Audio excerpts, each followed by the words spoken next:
मी नामांकित दीनानाथ मंगेशकर रुग्णालयाला गर्भवती महिलेच्या मृत्यू प्रकरणात दोषी ठरवण्यात आले। या प्रकरणी पुणेसह धर्मादाय आयुक्त कार्यालयाने रुग्णालयाच्या 11 विश्वस्तांविरोधात फौजदारी कारवाई करण्याची शिफारस केली। गेल्या वर्षी एप्रिल महिन्यात तनिषा उर्फ ईश्वरी भिसे या गर्भवती महिलेला प्रसूतीसाठी तातडीने दीनानाथ मंगेशकर रुग्णालयात दाखल करण्यात आलं होतं।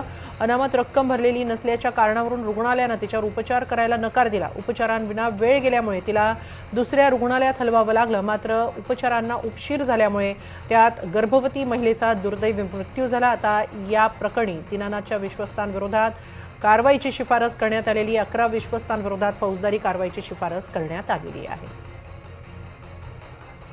या सगळ्या प्रकरणातली तपशीलवार माहिती पाहूया। तनिषा भिसे मृत्यू प्रकरणी दीनानाथ मंगेशकर रुग्णालय दोषी आढळलेला आहे। उपचारांसाठी 10 लाख रुपये डिपॉझिट मागितलं। उपचारांना उशीर झाल्यानं गर्भवती असलेल्या तनिषा भिसेंचा मृत्यू झाला। रुग्णालयाच्या विश्वस्तांसह 11 जणांवर फौजदारी खटला। रुद्रनाथ मंगेशकर, उषा मंगेशकर, आदिनाथ मंगेशकर हे विश्वस्त आहेत।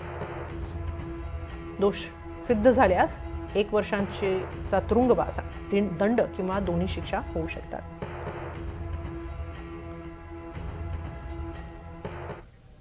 दरम्यान पुण्यातील गर्भवतीच्या मृत्यू प्रकरणी आताची एक मोठी अपडेटही समोर आली आहे। धर्मादाय आयुक्तांनी मंगेशकर रुग्णालयाविरोधात न्यायालयात धाव घेतली आहे। शिवाजीनगर न्यायालयात केस दाखल करण्यात आली। मंगेशकर कुटुंबियांना हा मोठा धक्का आहे।